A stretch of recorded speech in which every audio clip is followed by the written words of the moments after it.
The Reef Therapy Podcast is powered by ICP Analysis. If you'd like to win a free saltwater ICP analysis kit and a freshwater analysis kit, all you have to do is leave a comment down below using the hashtag What's in Your Water. If you're listening to the audio-only version, head on over to YouTube and you can enter in the comment section there. ICP Analysis will test over 50 elements down to parts per trillion. These tests can also be used to see if there's any undesirable elements in your aquarium as well. Register your aquarium on the ICP Analysis app, fill your sample, place it back into the bag, slap on that included postage, and have your results 1 to 3 days after it's received. More at icpanalysis.com.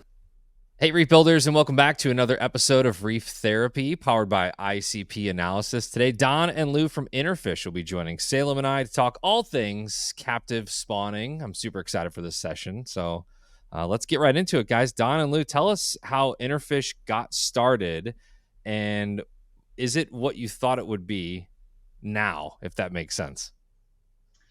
Well, I'll start off and how Inter-Fish got started. That was before Lou started working here. So I guess just over the years when I first started collecting coral, the general thought out there was that coral was extremely slow growing. And because of that, it never even really occurred to us, the fact of spawning it and growing from spawn.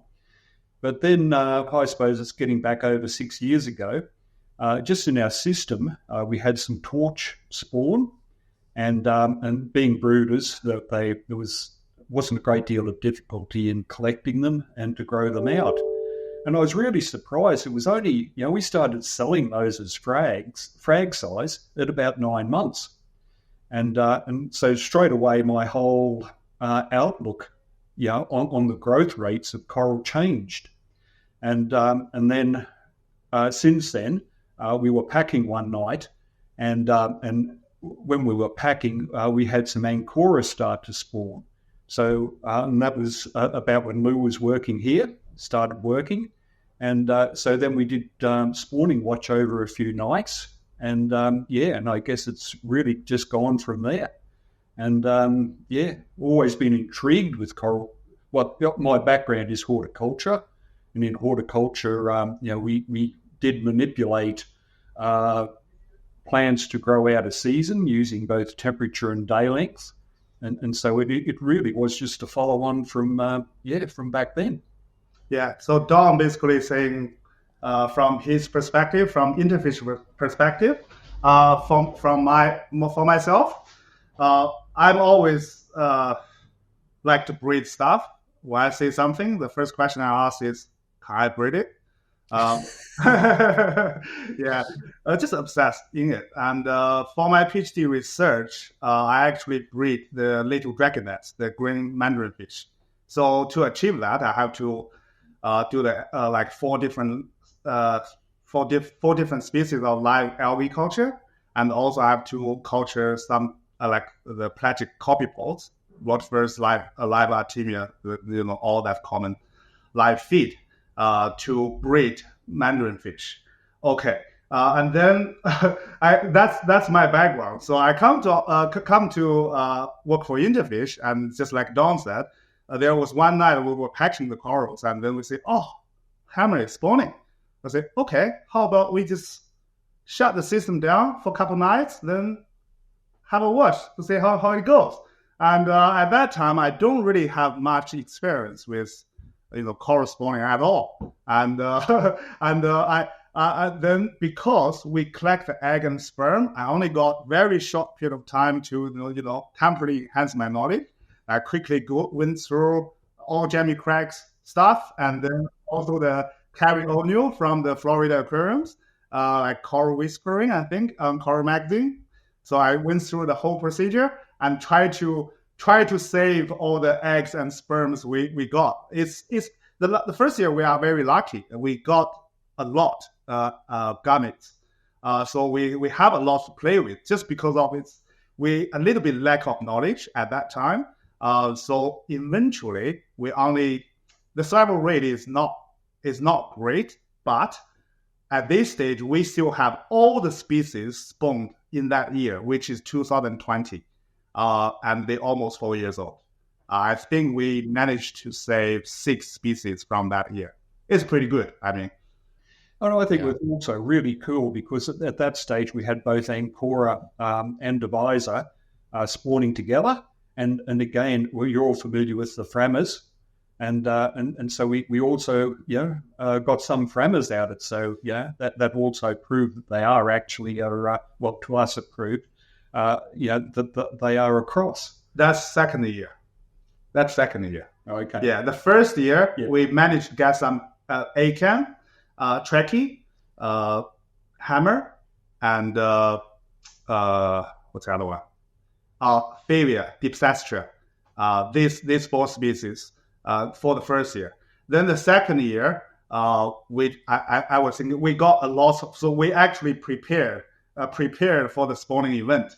So we also set up because we know it's possible. We can start doing some spawning work. So we actually set up a system, a dedicated spawning system, basically copy Jamie Craig's methodologies. So we tried on couple more species. Then the second year, like just like Don said, we kind of tried hybrid because we keep saying, we got Frammers. When we are doing the wild collect, we got Frammers. So is the Frammer is actually a hybridization between the Angkora and Divisor or not? So we deliberately mix them together, and we actually create, maybe majority of them are Frammers. Like that's not minority, it's majority are Frammers. It's fascinating. That's the second year. I think the other thing that's been really good for us, is the fact that, as I said, we started off where it was all just happened, and but over the years you just have to look at how much we've advanced just year by year. How many different species with our knowledge increasing. How many more we've been able to grow out, and so. If we had to do, sort of counts, you can just see the numbers that we've got coming through, just increasing every year, exponentially. So, and that's again is really good. And that doesn't mean to say that we haven't had our issues.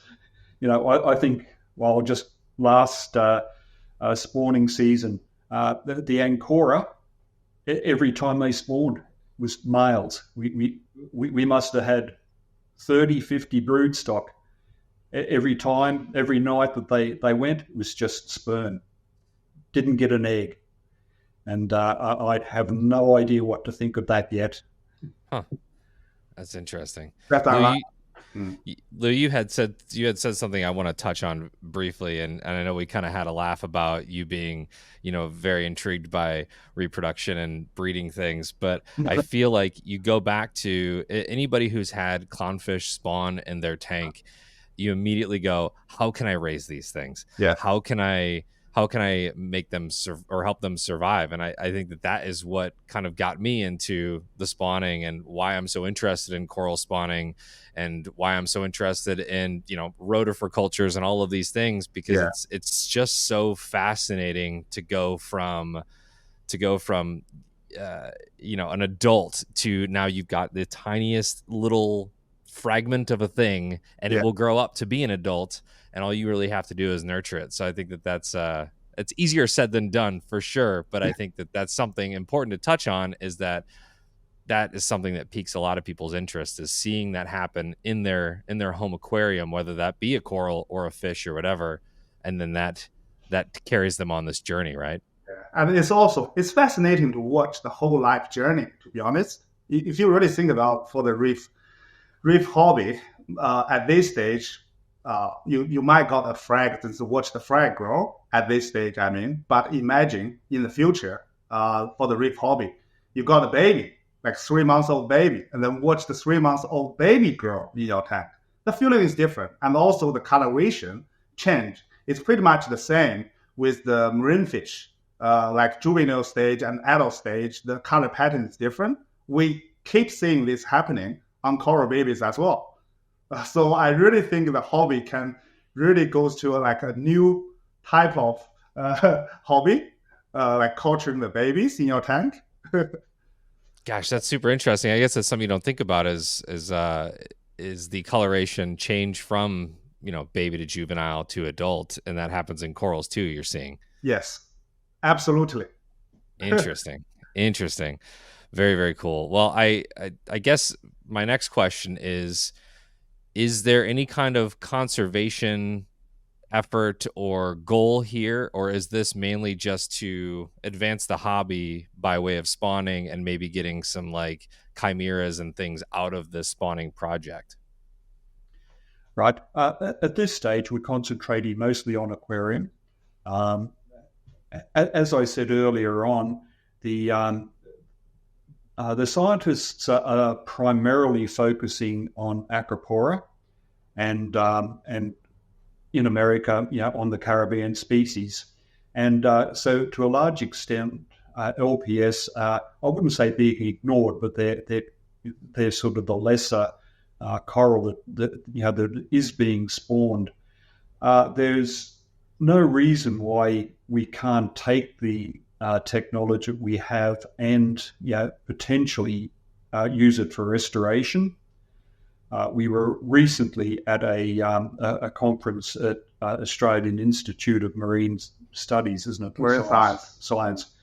And they're talking about utilising industry, existing industry, to help restock the reef. But this is actually starting in Cairns this year, up on the northern part of the reef, and potentially coming down to our part, in the following year. So, what we're doing, has already, has the potential to be very useful in restoration, and particularly on species that the likes of Ames and other scientists aren't concentrating on. I guess from the other conservation, point of view, is while ever I would say farmed corals, this is both asexually and sexually produced corals, there's more and more of those coming onto the market all the time. And I guess even if our industry increases, like the amount of corals that are utilised within the aquarium industry, I think you'll find that propagated corals, even now are taking a larger and larger proportion, of the total sales. And I think, that this, I'm not saying that the wild caught will decrease. I hope it doesn't decrease significantly, but on any additional sales, I think the propagated corals will start to take their proportion and gradually, increase the volume. Can I supplement that? Yeah. Okay. So at this stage, I think the species we are working on is all aquarium focus. It's all for the ornamental industries. But I think the methodology is pretty much the same for conservation purpose as well. And like Don said, early this year, we went to Ames and we talked to the scientists in the research institutions. And the interesting thing I find out is the species they are working on, compared to the species we are working on, there's no overlap. So from the biodiversity point of view, it's actually a good thing. So they are working on some species, and we are working on some other species. And when they come down to the conservation purpose, if we join, we collaborate, that's actually a good thing. But I mean, at this stage, my concentration and also my own interest is how to create more chimeras or new color forms for this trade, or for this hobby. That's what I'm concentrating on. But it doesn't mean it cannot be used for the future conservation purpose. Yeah. So what in your opinion is the hardest part of the coral spawning process? What do you think is the part that if the hobbyist were to have a spawn in their tank, what do you think, or from your experience, what's the hardest part of that whole cycle? Do you want to start? all of it? Very difficult question, really. Basically, from a hobbyist point of view, if the hobbyist has a brooder spawn in their tank, then the chances of them being able to to bring those corals, to get them to survive and to grow them out is probably a lot higher than spawned corals. I think the issue really is that the eggs, when they're released, that's on spawn corals, most of them are going to end up in the filter before someone even realizes that their corals have spawned. Whereas when you have a brooder, which with your planula comes out, they do tend to stick to the bottom a lot, and so there's every chance that a lot of those will remain in the tank, just depending on the amount of water flow.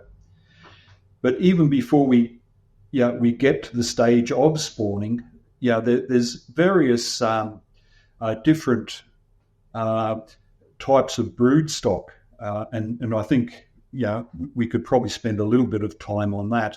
Obviously, the easiest way to spawn corals is to bring them out of the wild just prior to them spawning, and that way you're assured of getting your eggs and sperm, that's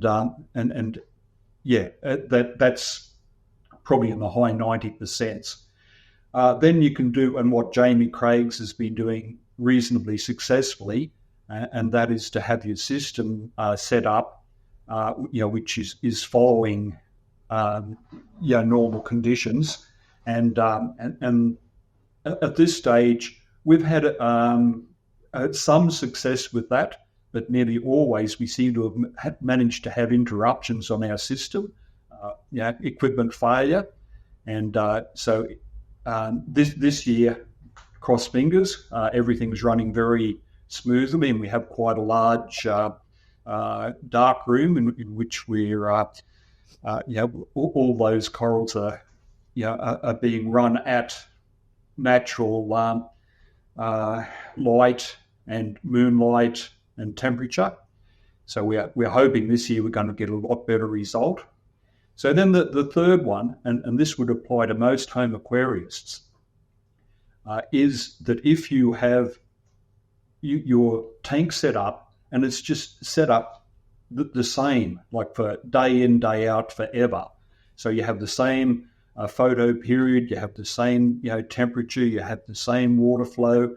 Any moonlight is maybe comes through the window, but so you're not really controlling those particular characteristics. And a lot of our corals that we've been holding long term in our systems here, that's exactly the situation we have. And we've found, particularly last year, I'll use the acans as an example. We actually had acans that had been in our system for between 6 and probably even 15 months. Almost 2 years. Actually. Yeah, and they were all mixed up. There was, we didn't have them held separately. They actually spawned over nearly a 4-month period, so the difficulty is, you have to. A lot of the time, it might only be 1 or 2 spawn, and so you have to have obviously 2 different genotypes there, to spawn. Otherwise, you're not going to get fertilization. And so, a lot of those corals, even though they spawned, we couldn't get to fertilize. So, and I think that would be the situation that would occur in a lot of home aquariums. You got any more to add, Lou? Oh, I have too many. I think this question is actually very big. If you let me start, I don't know how long it will take. Because, I mean, to be honest, you see, I think your question is like where the dimple is for the whole life, the life journey. I think we have to break down, the spawning part and the, spawning prior to settlement, post-settlement. So 4 different stages. Each stage has their own difficulties. For the first bit, like spawning, obviously we have different methodologies. The biggest advantage, being a coral collector in Australia, we can just collect the coral from the wild. Let Mother Nature prime them up. We get them 1 week before they spawn, but first we need to know when they are going to spawn. So far, we realized it's not like typical people say, coral spawn in November, December. Yes, accurate, yes, but for LPS, generally it's like either 1 month or 2 months earlier. We even find some species like 3 months earlier. And also, even with 3 months earlier, we were watching on another species, which is barbanki. We haven't found any spawning sign yet. We don't know which month they spawn. So even the Mother Nature help us a lot, but still you have to figure out when they are going to spawn. Okay, so we get them into the shed. Theoretically, if it's 1 week before they're going to spawn, they will spawn in our system. So that's nothing. We contribute nothing to this part. Like we spend no effort on this part. At the same time, we do have a long-term holding system, which, like Don said, that long-term holding system, we have the corals stay there. Most of them is more than 1 year. Some of them even over 2 years. The long-term holding system has no seasonality set up, like no environmental cues, like moonlight, sunset, sunrise, temperature, fluctuation. No, nothing. But we still see they spawn, and the mass spawning still happening on the same date with our dedicated spawning system, which has all the environmental cue set up. But I guess because we don't have the seasonal change set up, it's kind of break their what's the word?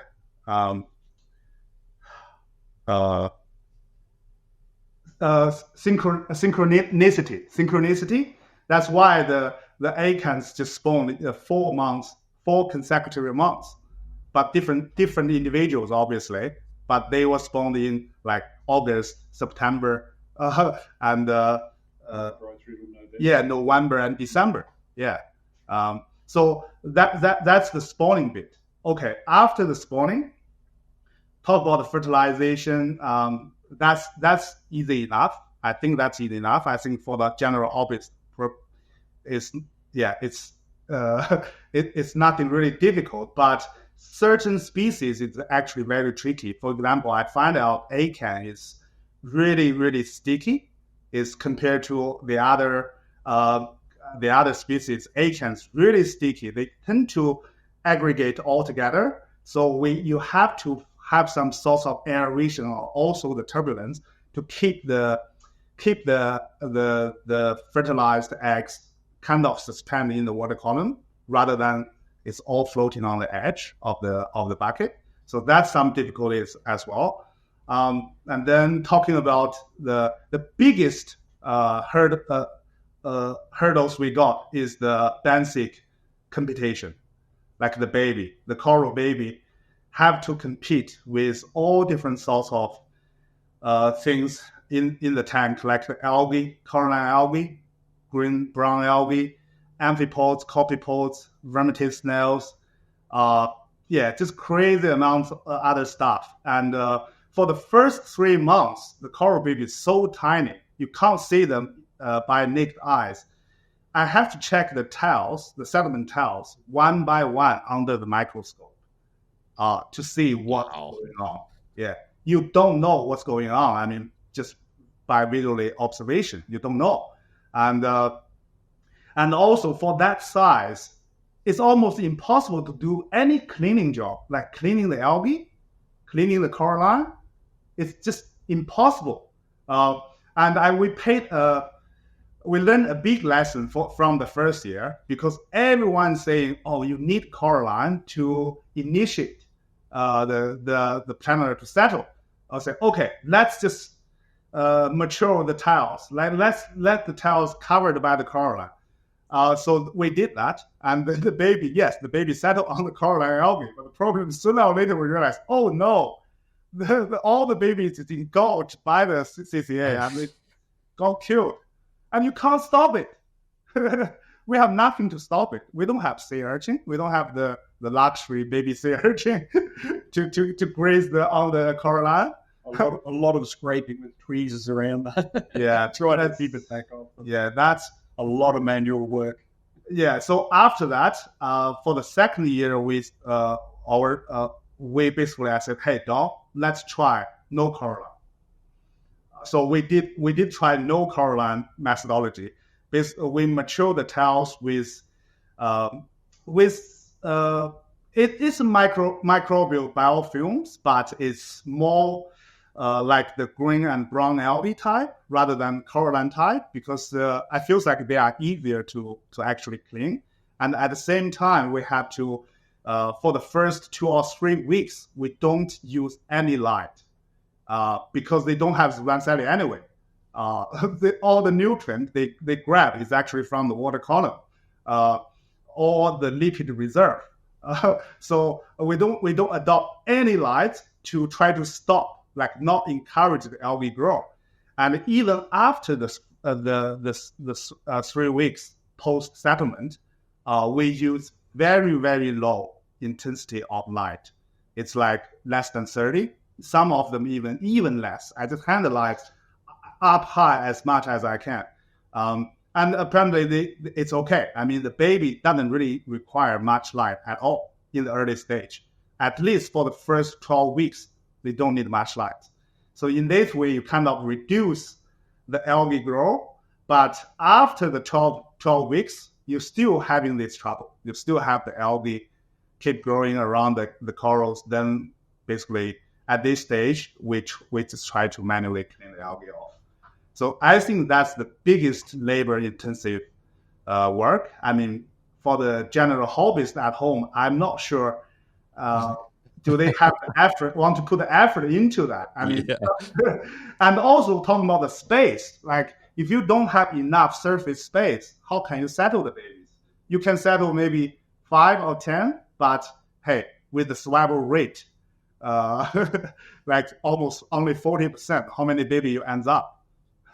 Sooner or later, you realize, okay, your effort doesn't really pay off. I think you put that into perspective when you say that copepods are something you need to worry about. Like, that's how small the settlers are, right? So your copepods and your amphipods and those guys are also competing for that space, and that's so interesting, because we always hear about the algae, right? We always hear about picking off the algae. But it's got to be big enough at that point to even be able to clear the algae away using whatever tools you guys use.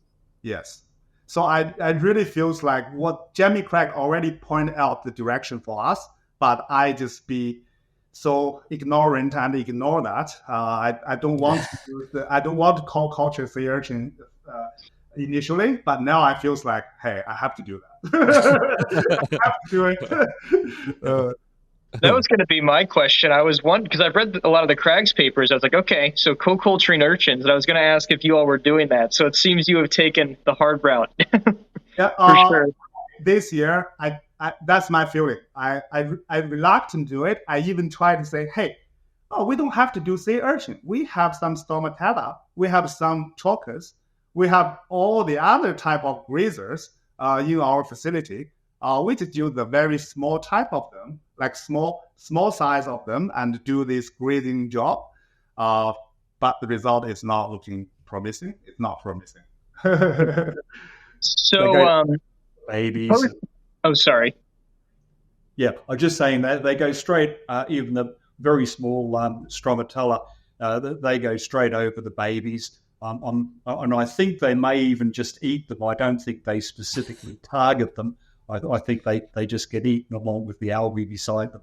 Hey, when I'm checking the babies on the tail under the microscope, I sometimes I just observing for like 20 minutes to see how that stomatella interact with the coral baby. Some of them touch the coral, then turn around. Some of them just straight on the corals and suck on the corals. When it left, you just see the tissue just tearing off from the skeleton. Man, Then your I thought stomatellas were such a good guy too, and it appears they are not.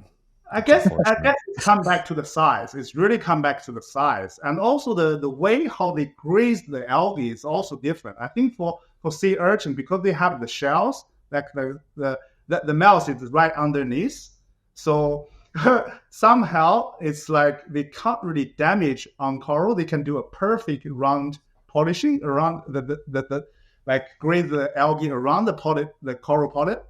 Yeah, I guess that's probably why. And also another benefit from sea urchins, they can eat coral and algae.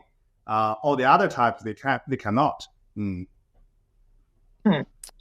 So post settlement, obviously like a big challenge is nutrition. Are you relying just on inorganic nutrients, or are you feeding like low micron sized foods like, plankton sources? Like what does that look like? Okay. My background is actually nutrition background, so I really into the nutrition part. I actually read a lot of papers.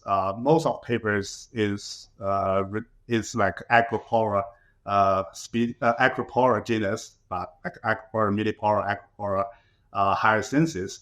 But based on what I read, looks like when the coral planula in the free swimming stage, like before they settled, they actually for the lipid nutrient perspective, they actually utilize the saturated fatty acids and the monosaturated fatty acids. They barely use any polyunsaturated fatty acids, and also they utilize some of the dissolved organic matters in the water column. That's for before the settlement. So after they settled, and then they start doing their metamorphosis, turn into the primary polyp. That's the time when they really need the polyunsaturated fatty acids to do the job. So what I'm doing is when the planula is like in the settlement state, we have the settlement tank. We put the planula, we put the settlement towels. We laid all the settlement towels on the bottom. We chuck the certain amount of the free swimming planula, coral planula in the column. Then we kind of, I'm just feeding them enriched artemia, but I homogenize them. So basically, I just blend them very, very fine, then chuck them into the water. I'm not sure if it's actually working or not, but I saw one paper, one researcher is doing it that way. So I just kind of adopt that methodology. And then after they settled, we haven't do anything particular yet, but I'm doing the same strategy, homogenize the enriched artemia. So I use the lipid enrichment emulsions to enrich the artemia, then homogenize it, and then feed the babies. But I still think the best methodology is to feed them phytoplankton, like T. isocrasis, for example. I still think that's the best way to do it, to feed the newly settled coral babies. But I actually, last week, I was talking to Taras from Top Shelf. I know him since the unit. He was studying in James Cook University as well. So I was asking him questions about some, what's the most compromised way to culture T. isocrasis? So I'm go down that track. So hopefully this year we will start feed the babies with some phytoplankton. Yeah, you mentioned the polyunsaturated fatty acids. Like, they need T. isocrasis, a lot of it probably. Yes, so, yeah, correct. And from my opinion, it's usually T. isocrasis combined with the Titosaurus is the best. You always receive the best result. So, but I think for coral, I just start with the T. iso, then have a look. So you have not been feeding any phyto so far, and you have still had success post settlement. What is the biggest bottleneck for all of you then?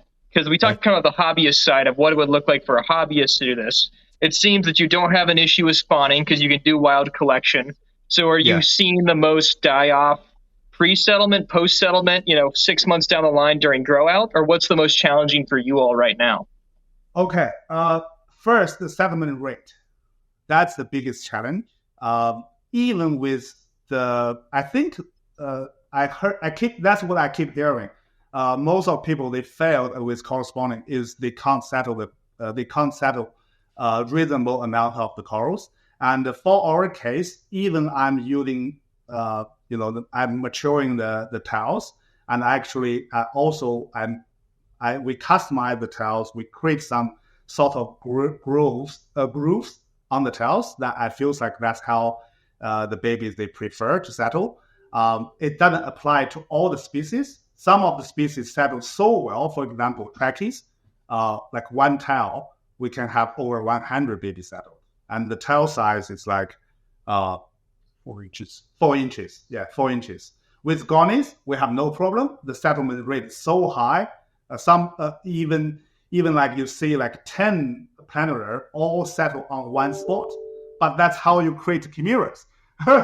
So yeah. So but with other species like the Ancora and the Divisas, the settlement rate is never that high. And last year we tried the dash, like the dash. Yeah. We tried dash. The settlement rate is not high either. So I think it's really species specific. Maybe the biofilm we produced can only initiate the good settlement for certain species, but doesn't work for other species. So that's the biggest bottleneck for settlement rate. And then after the settlement, the biggest mortality happens when they are doing the metamorphosis. You can tell some of the settled baby, they settle, but they just stay as a planter. They don't change. They don't transfer into a primary polyp. I guess that's because of their lipid nutrition reserve is not enough. It's related to the broodstock nutrition profile as well. That's why I think the external feeding, the heterotrophic feeding during that stage is actually very important. They can have some sort of nutrient backup from the water column before they absorb the zooxanthellae and can start doing some photosynthesis. And then the biggest survival rate, the biggest mortality is happening in the first 4 months' time, with all the basic computations with different sorts of algae and little creatures.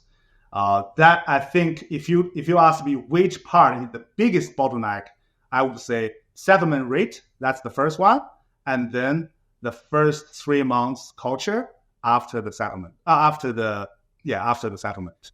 Mm. So it seems like from your all's perspective, trying to optimize the chimera production process, that it seems like settlement is what you would want to be doing kind of some R&D with. Obviously, you might not be able to talk about this, but if you just, like, I've seen some papers that, like, whatever the biofilm is on, like, the community is what structures settlement through, like, the metabolites they produce. Are you planning on just culturing different microbial communities to try to optimize settlement, or can you say what you're planning on trying to do there? Well, I guess for us, like we don't really have appropriate science set up, and I can't tell you what exactly the biofilm we produce, what's on it, what's about it. I don't know. All I can do is use different type of environment to produce different type of biofilms and then try on different species. I guess it's really about try and error. I mean that's all we can do at this stage in our company. Yeah. So they're going to be selling proprietary biofilm here coming up, I would imagine. Yeah, and also we don't have the microbiomics analysis available here, so I can't do any test if I want to. And even I send a sample to America, I have to wait 1 month. The baby already settled. Baby can't wait. Yeah. Yeah. Interesting. But I do think how to encourage the chimeras happening. First, I can think of is the densities, like how I probably just put more babies in the confined area. just let them settle all together. But at the same time, when they are settled together, what I found out is they either kill themselves, eventually you got one survivor, or they have one or two decide to fuse into each other. So to increase the fusion, I read a couple papers. They actually find out they got some interesting findings. Then you actually can manipulate in certain degree by nutrition profiles. Yeah, it's also related to polyunsaturated fatty acids. Yeah, which makes sense. So that's something I really interested to play with and just create more chimeras. And based on our own experience, I feels like captive spawn corals in the captive environment, the chimera percentage is actually very high. It's very high. It's not something difficult to achieve for sexual propagation.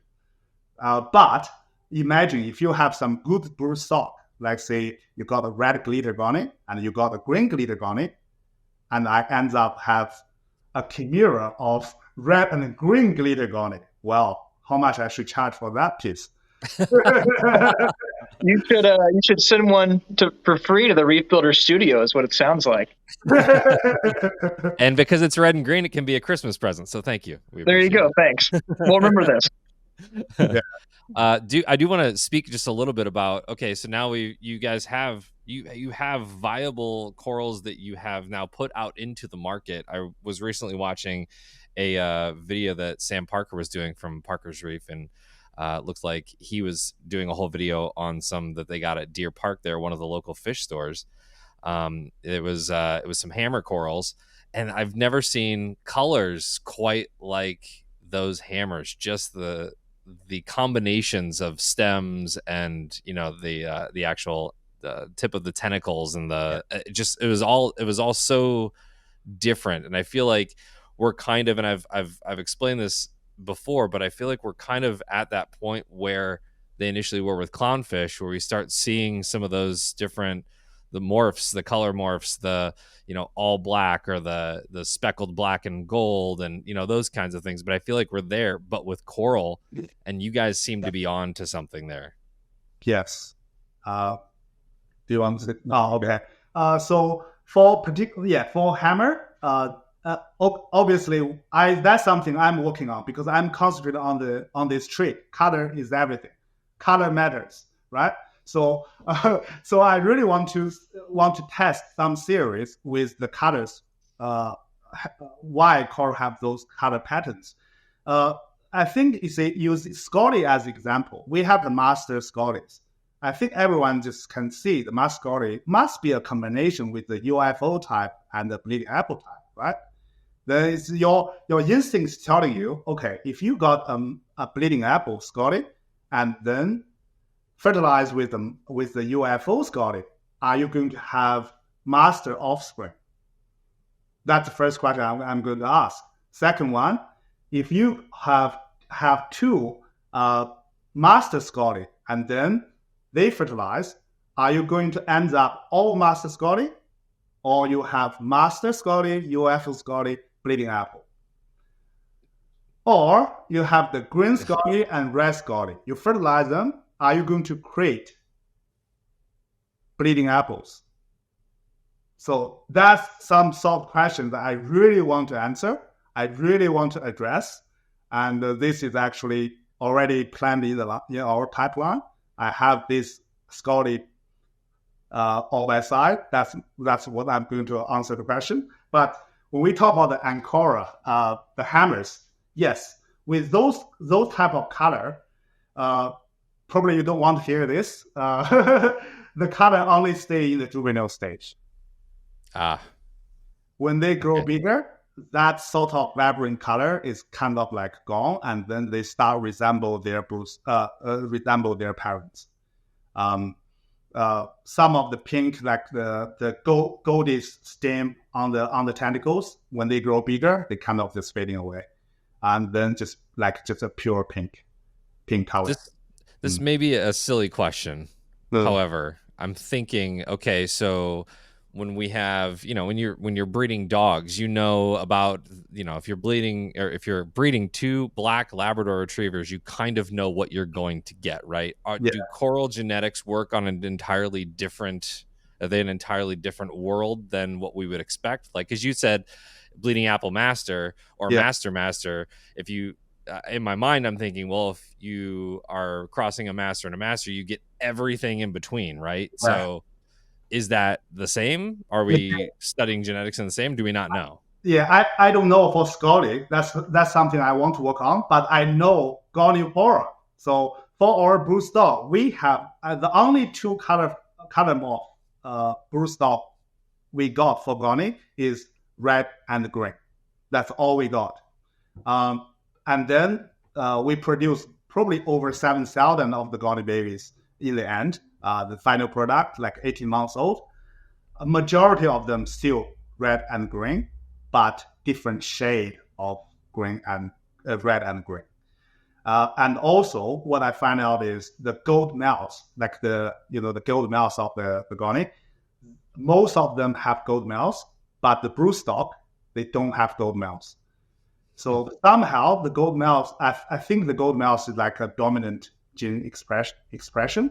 And also we have maybe a handful of orange color, which we don't have this color in the broodstock at all.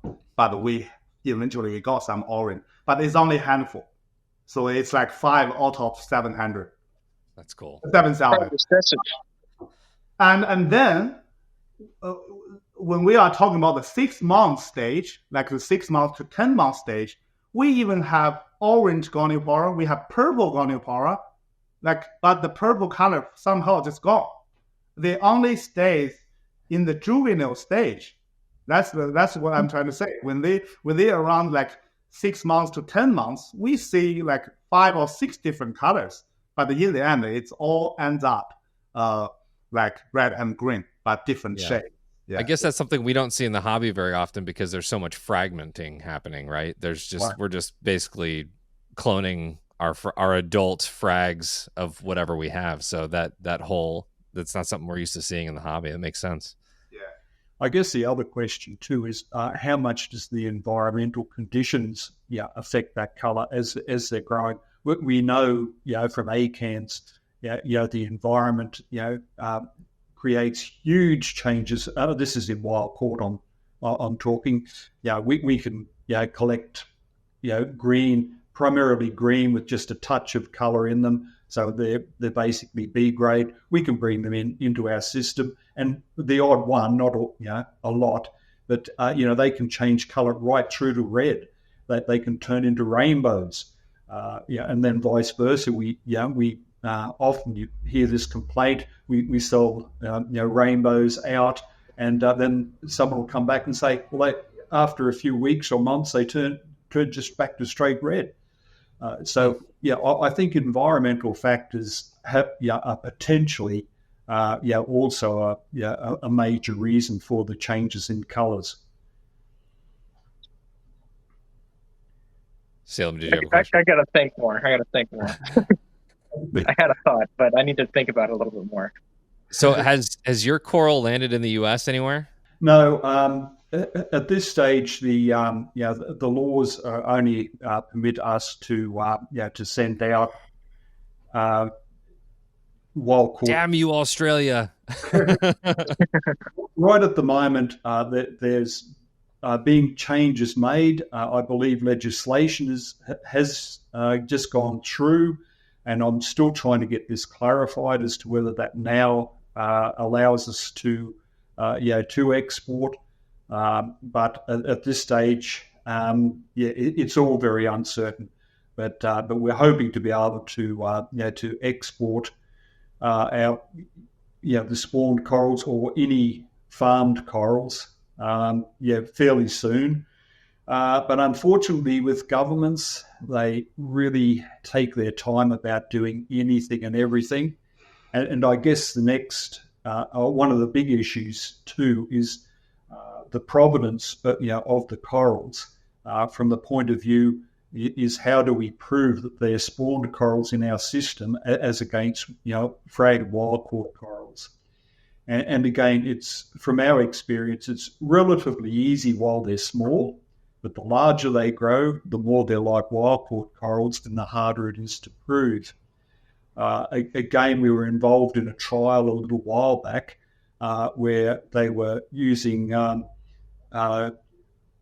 were doing traceability studies, and they were looking at trying to find the best way to trace corals. To prove the provenance of them. And they were, like on the larger corals, they were chipping them. And the overall result was reasonable. There weren't too many problems with health, but there were some. But then there's obviously some species that are pretty much impossible to put a chip in. So that particular trial, it sort of was finalised, and then it's gone very quiet. So we haven't actually, and that is from the Environment Department, who are the people responsible for issuing our CITES permits. So we don't really know just where that's heading at the moment. But again, I'm hoping that they will very soon start to make some decisions. Basically, industry isn't fully across or wanting the chipping, primarily from the reason of potential health, the cost involved on chipping, the difficulty in chipping. Like when we go out and collect a coral, I might collect something this is big and this size, and we might cut that up into 6 pieces. So we have to do logbooks when we collect, and that will go through as 1 piece. We bring it into the facility, but let's just say that's 6 pieces. And so the logbook numbers are going to differ considerably from when they do the figures that are exported, and that's what they're trying to match up. And it's just never going to happen. And then someone might get that big piece as well. They might cut it into 6, sell half of it as pieces, and then the other half they might cut up into frags. And so all of a sudden we've got 1 piece, potentially turning into 50 or 100 pieces. And so there's a lot of difficulty in the traceability of all corals, and then of course spawned corals.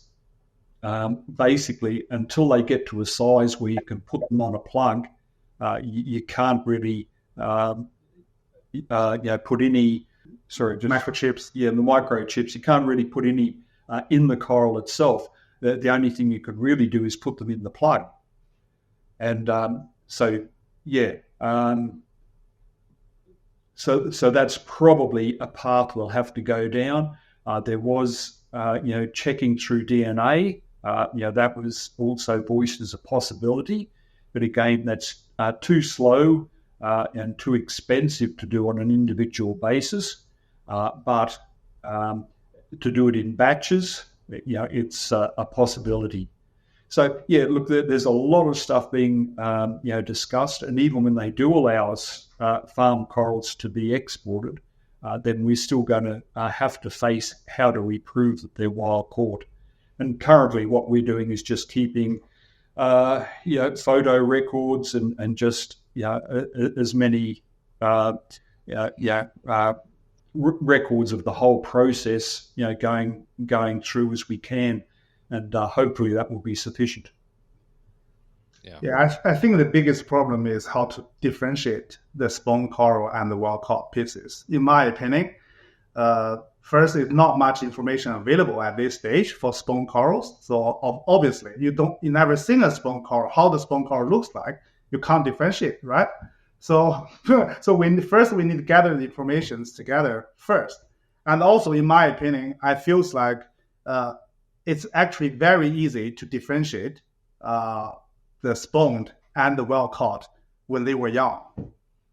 When they are younger than 1 year old, easy, because the coral only have 1 primary polyp, and then you look at the skeleton, and the way they attached on the settlement plate, it's no way it's well caught. Like, I'm not sure if you see the photo that I posted for lobophilia. Yeah. You see such a thin layer of the lobophilia. You never seen this in the wild. So it doesn't have to prove. It must be a spoon coral. Yeah. So I guess from after some time, I think, it can be in the place. It can be possible, but that's just my opinion.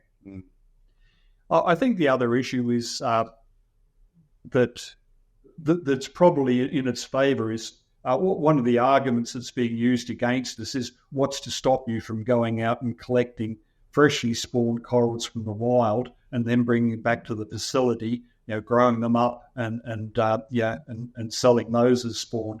But seriously, I mean, I've been collecting for 20 odd years, and the amount that you actually see that is small enough, is infinitesimal, and it's not really an issue.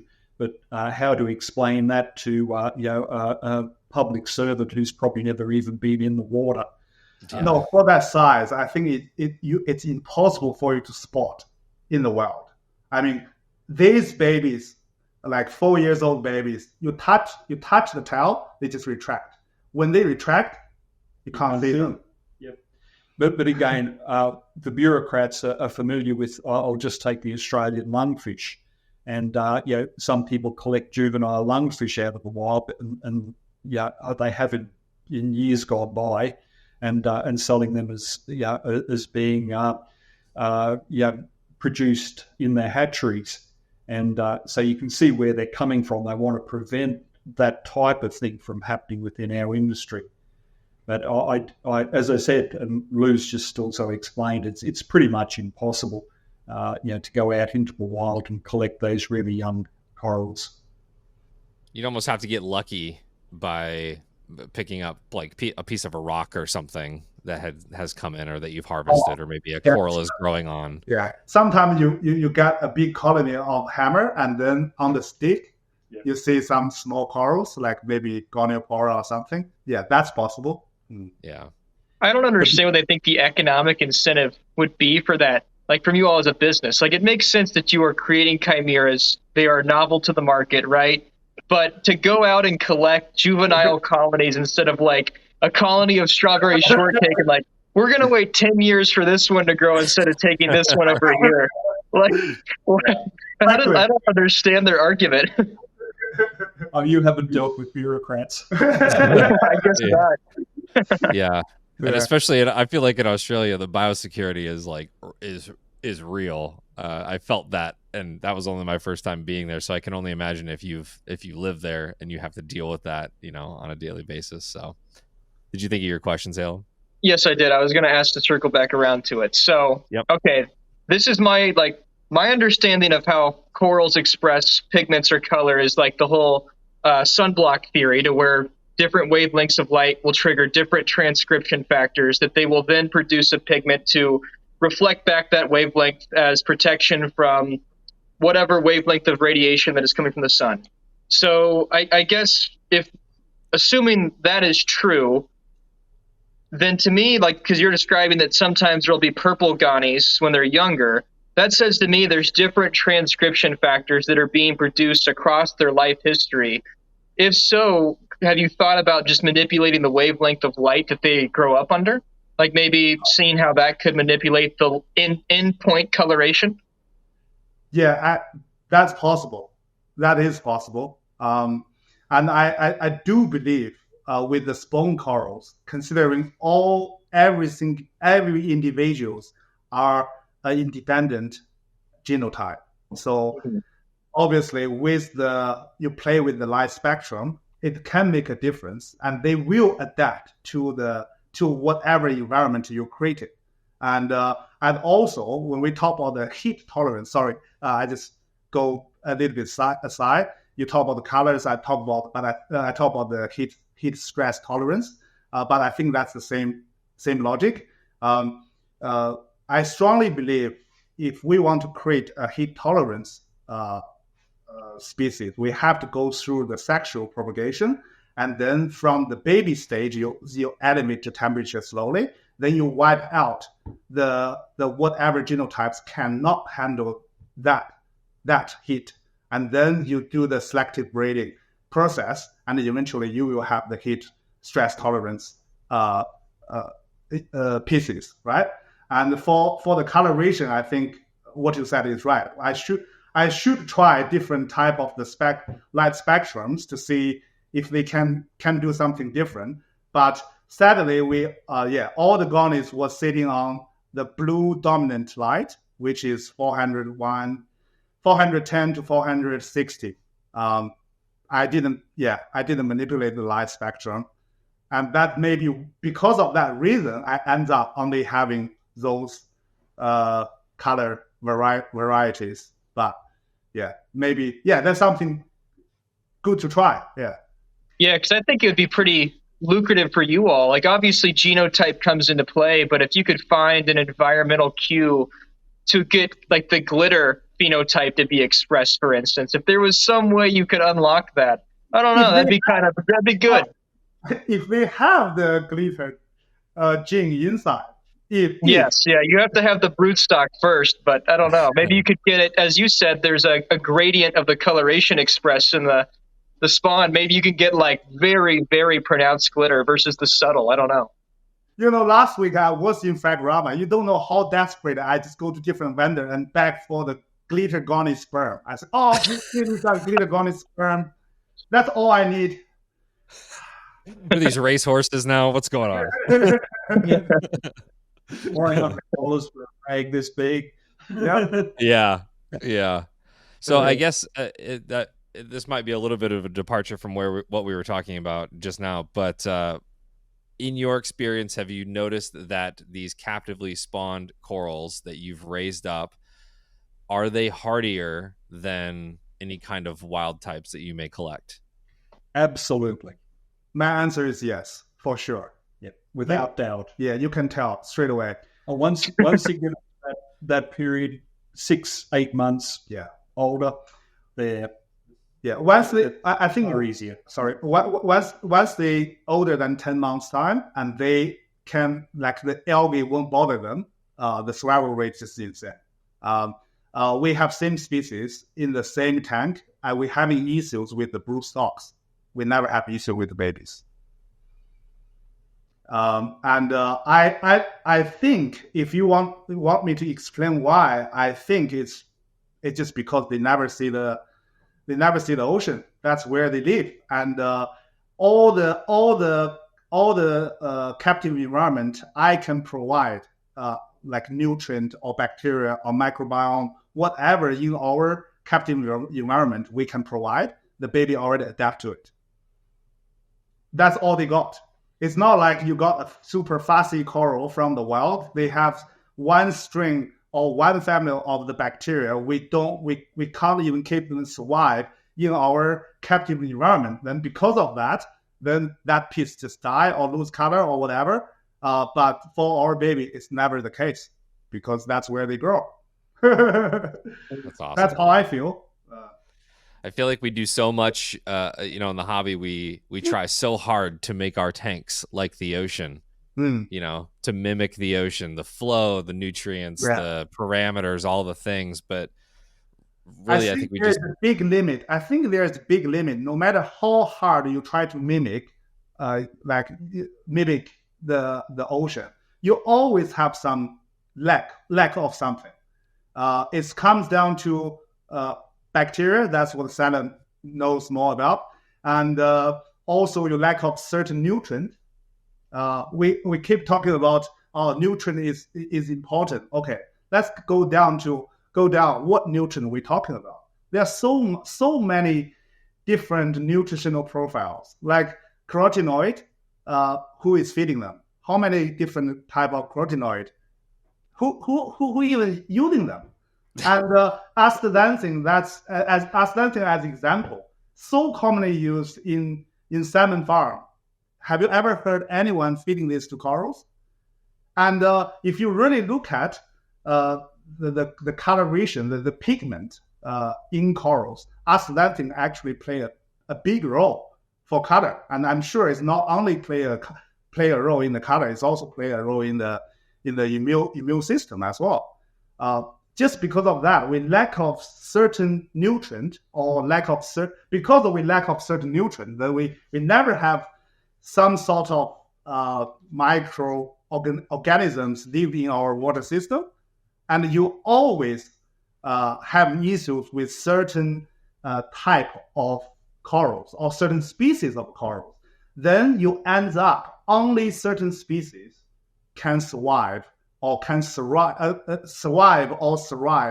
in the captive environment. Look at all the signature acro in the trade. They're doing so well in the captive environment. I doubt that piece is the same with the one in the ocean.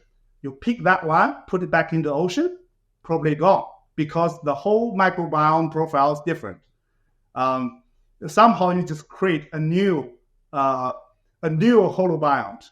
That's just new. That's not the same piece of coral. We see this so often in our tank.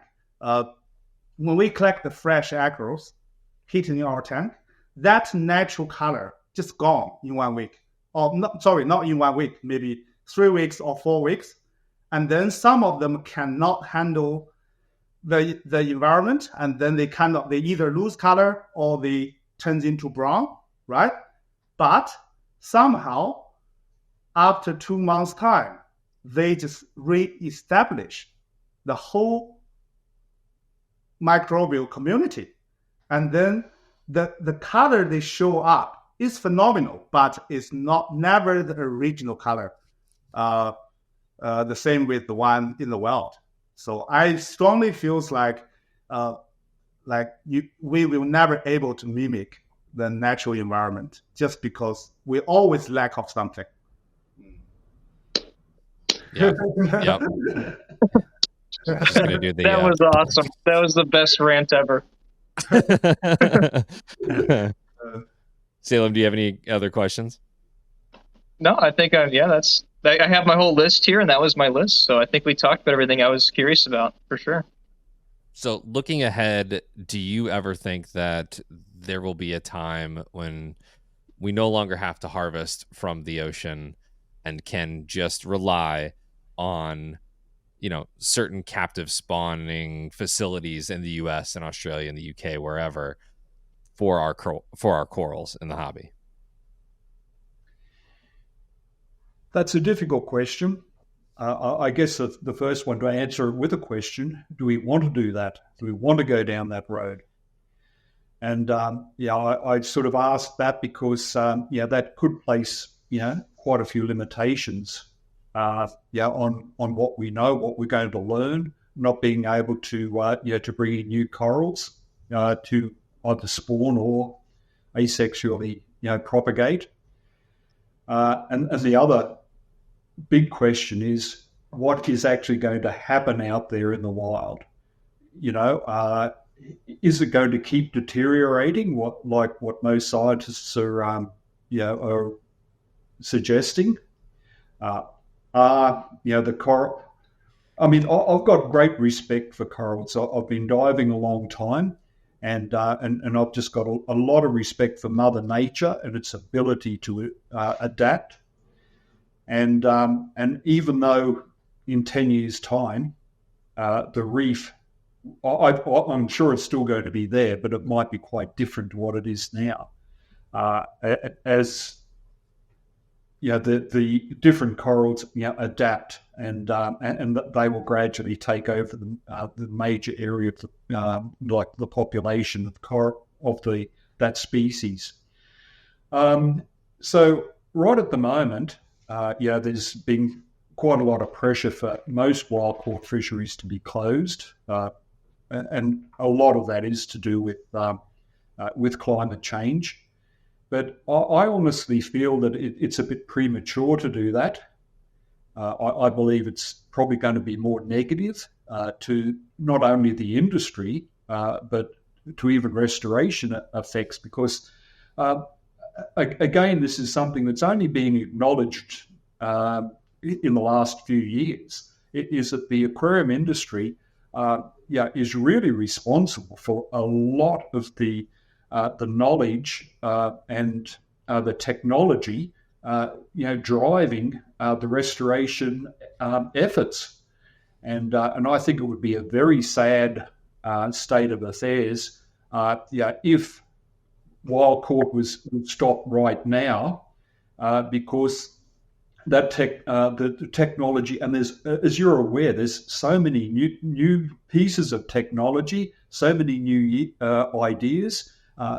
Almost every week, something else is coming into the hobby, and unless the market is large enough out there to warrant people investing in that, it's going to stop, and then that in itself is very likely to affect the efforts that are being made for restoration.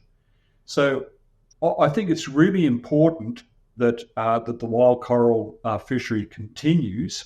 But having said that, it's got to be looked at very hard, and it has to be able to be continued, in not only a sustainable way, but just in a way that's really well managed, and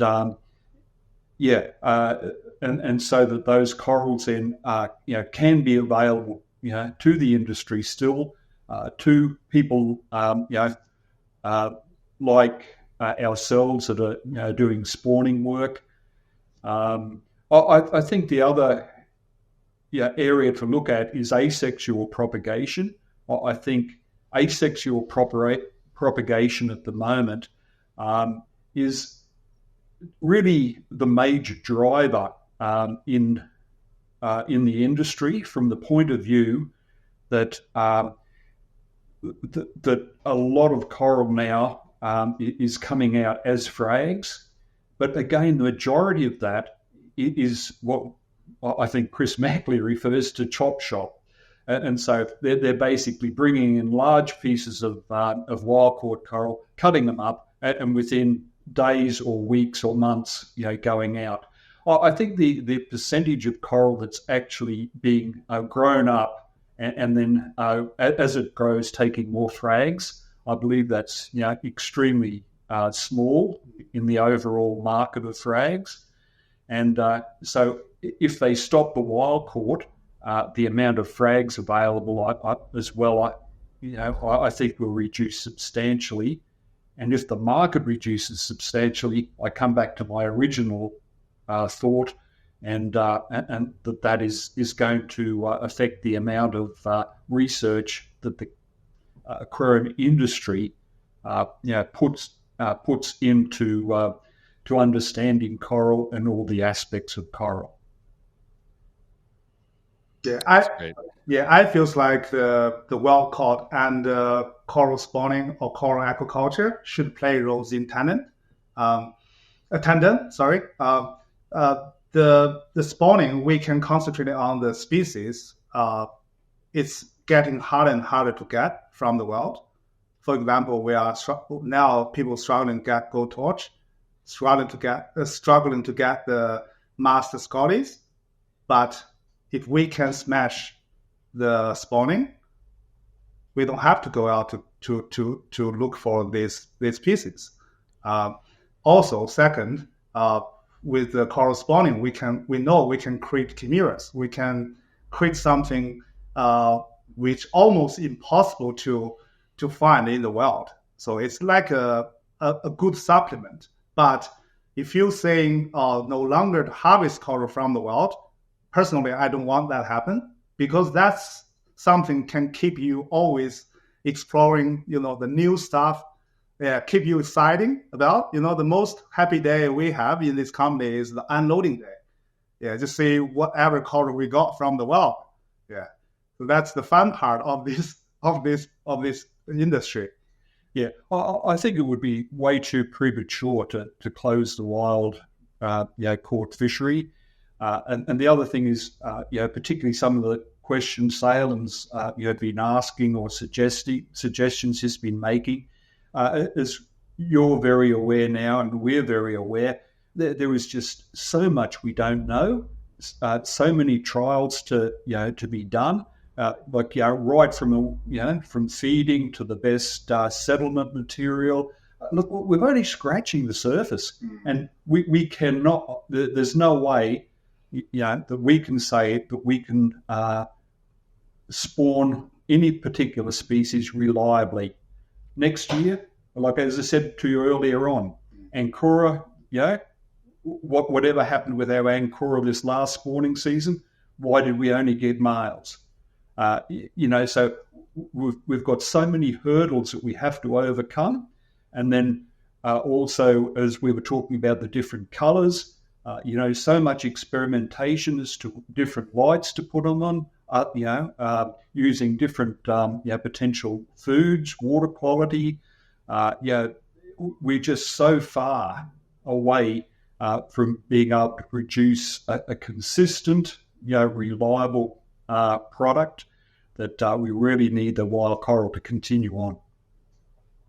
Infant stage. Yep. Yeah, I think there's something daunting and also very beautiful to both of those explanations, and the fact that we are only scratching the surface and that this is in its infancy stages. I don't know. I just think it's so fascinating that we're really only in the first 100 years less of keeping saltwater or marine in the home.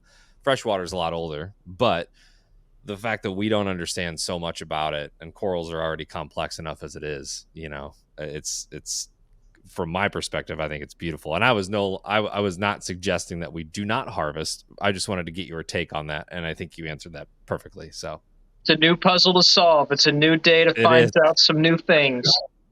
That's good. That's good. And that's the one thing about what we're doing. Every day we come to work, that there's new problems, new ideas, new exciting things happen. Yeah, it's very exciting. I think there's a pessimistic angle to where maybe it'll get taken away. We don't have that much time, but also while you're doing it, and that's cool because not a lot of people are doing it. I want to have more scintillating conversations like this. I don't mind have this kind of conversation happen every day. And every time I talk to Amanda Merkley, I said, hey, you guys, like Chris Merkley, talk to everyone. Why don't you just invite me into the group chat? Because you live in Australia, different time zones. We'll create a group chat and we'll include you, Lou. There we go. I'll make the group chat right after this.